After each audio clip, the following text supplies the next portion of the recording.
Salut les turfeuses, salut les turfeurs. Bienvenue pour un nouveau pronostic de Benoît Requin. Merci pour vos likes, pour vos commentaires. N'hésitez pas à vous abonner pour recevoir tous mes pronostics tous les jours. Et n'hésitez pas à rejoindre ma communauté pour avoir accès à tous les tickets pour la course du Quintet.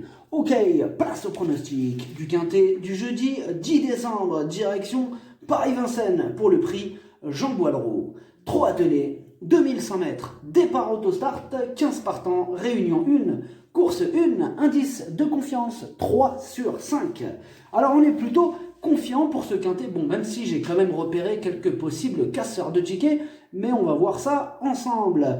Et je compte sur vous pour soutenir la douce Merinova. Je vous ai mis son logo petit oiseau à la fin de la vidéo. Petit retour sur le Quintet du mercredi 9 décembre. Dans mon pronostic, je vous ai donné le tiercé, le quartet, le quintet, le multi.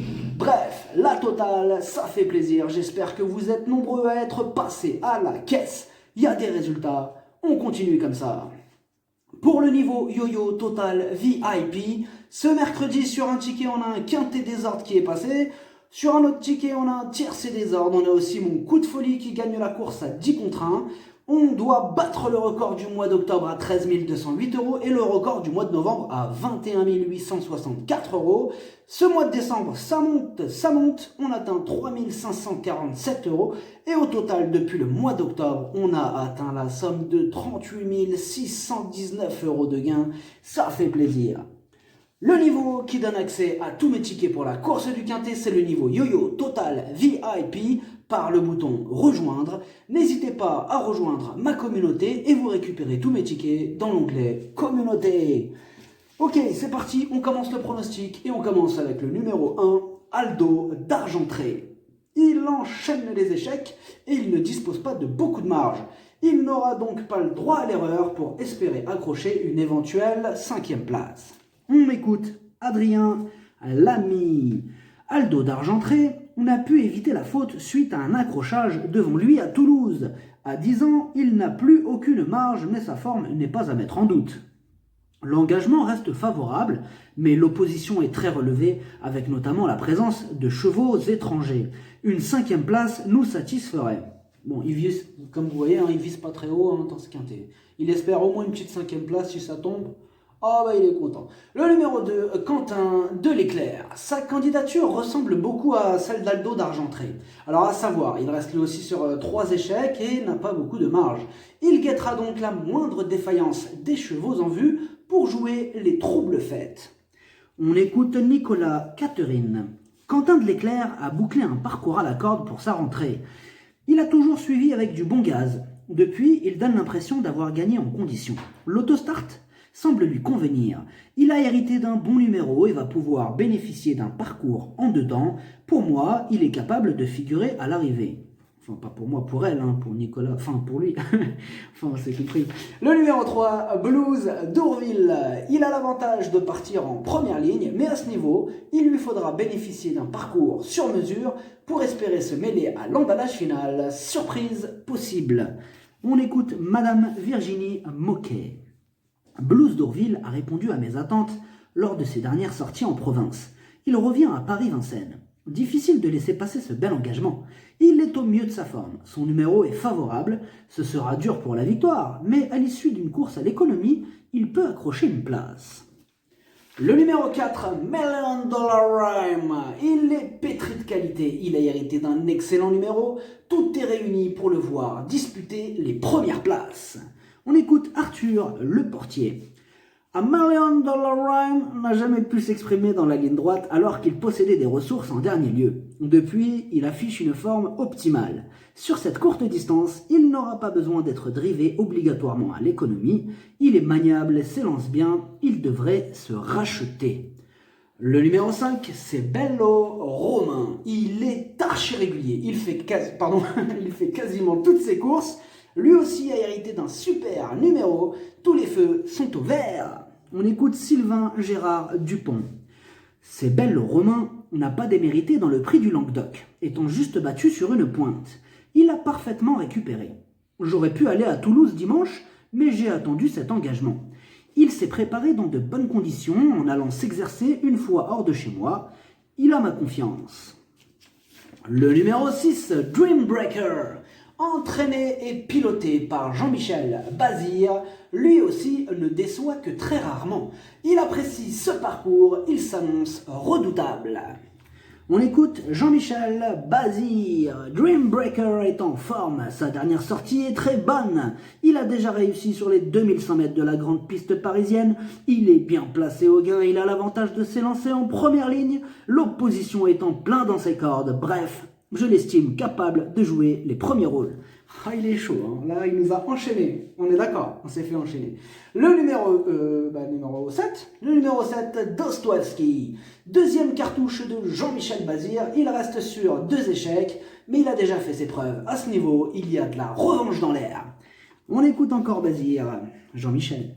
Dostoevsky n'a pas démérité dans le prix de Montignac-Charente. Il n'était pas à 100% de ses moyens.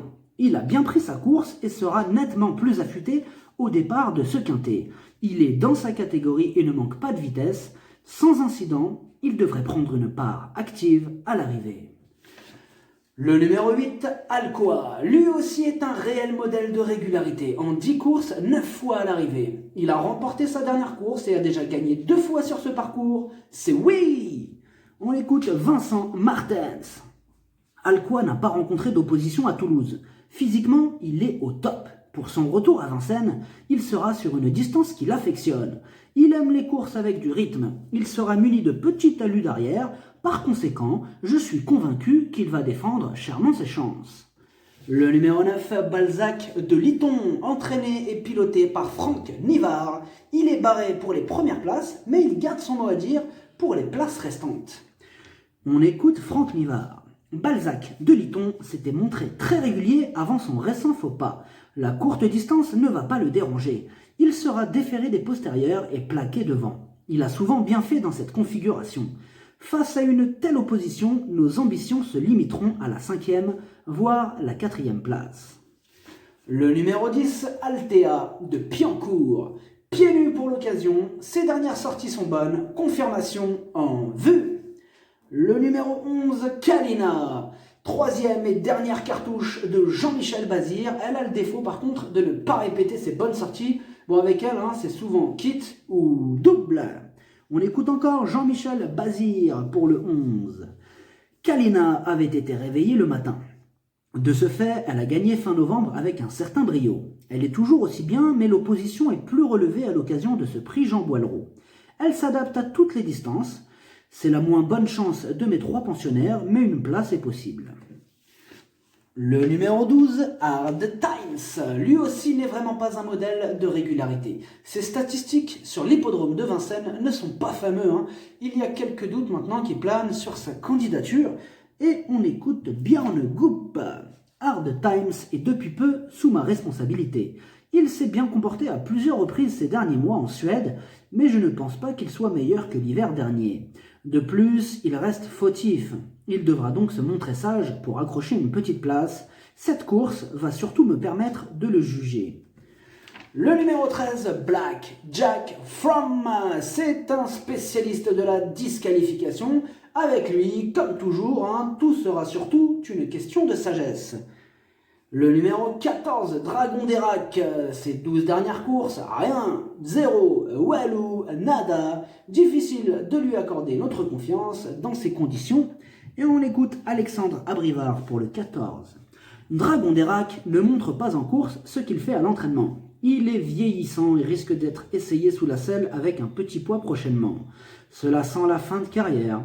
Certes, il apprécie les courtes distances, mais devra bénéficier de circonstances favorables pour accrocher une place. Le numéro 15, Cal Crown. Ses 4 dernières courses, il n'a terminé qu'une seule fois à l'arrivée. Mais attention, cette fois-ci, il redescend de catégorie, et s'il nous montre son vrai visage, il va en faire souffrir plus d'un sur sa route. On écoute Thomas Malmqvist. Cal Crown ne m'a pas déçu dans le Prix de Bretagne. Il aurait apprécié une course plus rondement menée. Ce n'est pas un sprinter. Il a parfaitement encaissé ses efforts. Il a le niveau pour briller dans cette course. Il faudra juste de la réussite avec le numéro 15, auquel cas, il a sa place à l'arrivée. Le pronostic, ça donne 4, 6, 5, 8, 7, 15, 10, 9, cheval de complément le 3, si jamais il y a un autre nombre partant et ça peut arriver, le 11. Merci d'avoir suivi cette vidéo, n'hésitez pas à vous abonner pour recevoir tous mes pronostics tous les jours et n'hésitez pas à rejoindre ma communauté pour avoir accès à tous les tickets pour la course du quintet, à jouer avec modération, bonne chance, chopez-le moi, ciao.